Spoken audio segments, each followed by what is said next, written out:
Arkadaşlar merhaba, ben Okan Arık. Az önce merhum Başbuğ Alparslan Türkeş'in kızı Doktor Ayüce Türkeş Taş ile bir canlı yayın yaptık. Instagram canlı yayını yaptık. Çok güzel bir program oldu. Gerçekten Başbuğ Türkeş ile ilgili, Türk dünyası ile ilgili, 27 Mayıs ile ilgili, Başbuğ Türkeş'in eğitimciliği, ülke ocakları, Türk milliyetçiliği bununla ilgili güncel siyasete dokunmadan, güncel siyasetle zaten çok fazla işimiz yok. Ee, Türk dünyası ile ilgili bir söyleşi yaptık. Çok güzel oldu, çok güzel gitti. Ne yazık ki bu söyleşiyi en sonunda canlı yayın bittikten sonra ben paylaşamadım. Yani paylaşmak için bastım, işleminiz engellenmiştir dedi.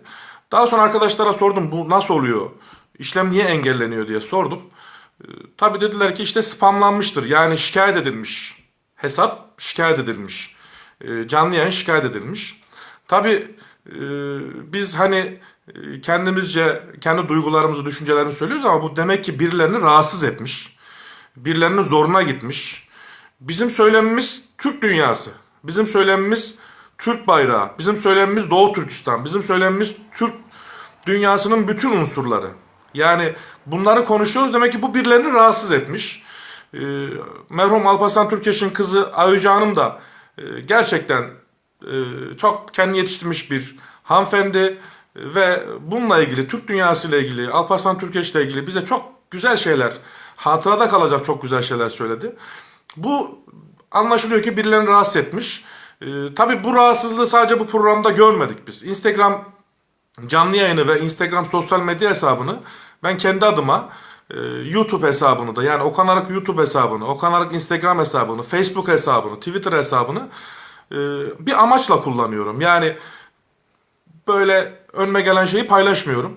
Bir şeye hizmet etmesini istiyorum. Neye hizmet etmesini istiyorum?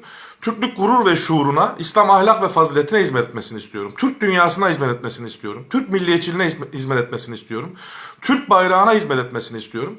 Bunun için çalışıyorum. Bunun için gayret gösteriyorum. Bunun için sonuna kadar da bunun için çalışacağım. Emek vereceğim. Allah'ın izniyle. Allah ömür verirse. Tabii biz Doğu Türkistan Milli Meclis Başkanı Seyit Tümpürk'le bir canlı yayın yaptık. Yine aynı şekilde şikayetler, spamlar, tehditler adı üstünde. Umurumuzda olmaz. Yani ismini gizleyip troll hesaplardan tehditler, şikayetler geliyor. Şikayetler gidiyor. Hesabımızı kapatmaya çalışıyorlar. Engellemeye çalışıyorlar bizi bir şekilde. Tabii biz Kerkük, Irak Türkmen Cephesi Erbil milletvekili İmdat Bey'le yaptığımızda da yine şikayet ediliyor. Yani işte Kerkük, Erbil işte Türk yurdu değilmiş. Kerkük, Erbil de biz işte Türk yurdu olarak orayı görmemeliymişiz gibisinden çok detayına girmeyeceğim. İşte mesajlar, şikayetler, yorumlar, şu tehditler adı üstünde. Doğu Türkistan'la ilgili yapıyoruz. Ne kadar çok Çin sevicisi varmış. Ne kadar çok Çin hayranı varmış. Ne kadar çok Çin kuklası varmış bu memlekette. Bu memlekette ve dışarıda da ne kadar çok tehditler geliyormuş. Ne kadar çok kendince işte şikayetler yapılıyormuş. Yapın, umurunuzda olmaz. Biz Azerbaycan'daki Türk kardeşlerimizle konuşurken de aynı şikayetler yapıldı. Biz Çeçenistan deyince de aynı şikayetler yapılıyor. Bosna Hersek deyince, Kırım Türktür deyince aynı şikayetler yapılıyor. Kıbrıs Türktür deyince aynı şikayetler yapılıyor. Güney Azerbaycan Türk yurdu deyince oradaki Azerbaycan Türk'ü kardeşlerimiz doğru yaşasın, insan gibi yaşasın, insan muamelesi görsün deyince de şikayetler yapılıyor. Biz Doğu Türkistan'da zulüm görülüyor. Çin orada zulmediyor. Oradaki Müslüman Türk kardeşim zulmediyor ve bunu kimse görmüyor dediğimizde de şikayetler, tehditler, ne söylerseniz yorumlar şunlar bunlar geliyor. Tabi gizli troll hesaplardan. Delikanlı değiller çünkü. Delikanlı olsalar karşımıza çıkarlar. Delikanlı olsalar işte biz buyuz gel derler veya kendileri gelirler. Bizim her tarafta adresimizde, yurdumuzda her şeyimiz açık.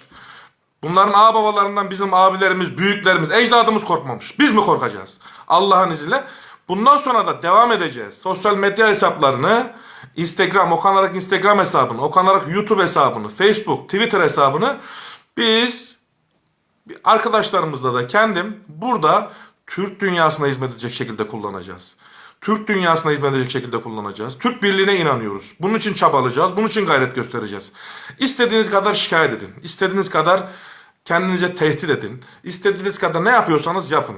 Umurumuzda olmaz. Yolumuza bakarız. Yolumuzda bakarız. Troll hesaplarla da elinize hiçbir şey gelmez. Ben hasreten buradan tabii bunu paylaşacağım. Paylaşmama izin verirse çünkü Instagram hesabım şu anda tehdit altında. Yorum yapanların bile yorumlarını kabul etmiyor. Takipleri engellemeye çalışıyorlar. Bizim takiplerimizi veya bizim yorumlarımızı engellemeye çalışıyorlar. Yani Instagram yapay zeka ile çalışıyor. Yani Instagram'a şikayet çok giderse o hesabı donduruyor arkadaşlar.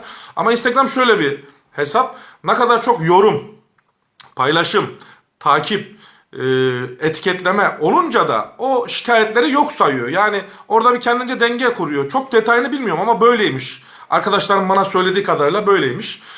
Birileri, sizden bunu rica ediyorum. Lütfen bu videoyu paylaşalım, yorum yapalım, etiketleyelim arkadaşlarımıza ve duyuralım, sesimizi duyuralım.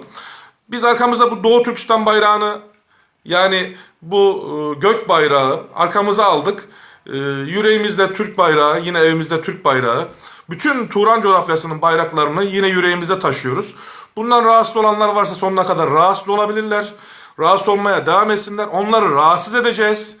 Onları rahatsız etmek için çalışacağız, çaba göstereceğiz, gayret edeceğiz. Ve bu sosyal medya mecralarını da öyle bazı kendini bilmezler gibi kullanmayacağız. Adam akıllı kullanacağız, bir hizmete kullanacağız. Türk dünyasının birliğine, Türkiye'nin güçlenmesine kullanacağız. Bayrağımızı daha da yükseklere göndere çekmek için kullanacağız. Doğu Türkistan'daki zulmü aykıracağız. Suriye'deki zulmü, Türkmen kardeşlerimize yapılan zulmü aykıracağız. Irak'taki kardeşlerimize yapılan zulmü aykıracağız. Dünyadaki bütün İslam coğrafyasındaki, Türk coğrafyasındaki yapılan zulmü aykıracağız. Bunun için sonuna kadar mücadele edeceğiz. Bu mücadeleyi engellemek isteyenler tabii karşımıza çıkmıyor. Gizli hesaplarla bunu yapmaya çalışıyorlar. Devam etsinler. Karşımıza çıkarlarsa da ezmesini de biliriz onları. Allah'ın izniyle şunu söylüyoruz son söz olarak da arkadaşlar. Destekleriniz için çok teşekkür ediyorum. Çok sağ olun. Şunu da bilsinler. Bu memlekette bu bayrak inmeyecek. Bu memlekette ezanlar dinmeyecek. Bu memlekette Türk düşmanları, dünyadaki Türk düşmanları şunu bilsinler. Ülkücü hareket engellenemeyecek. Allah razı olsun. İnşallah desteklerinizi bekliyoruz. Allah sizden razı olsun. Selametle diyorum. Sağ olun, var olun.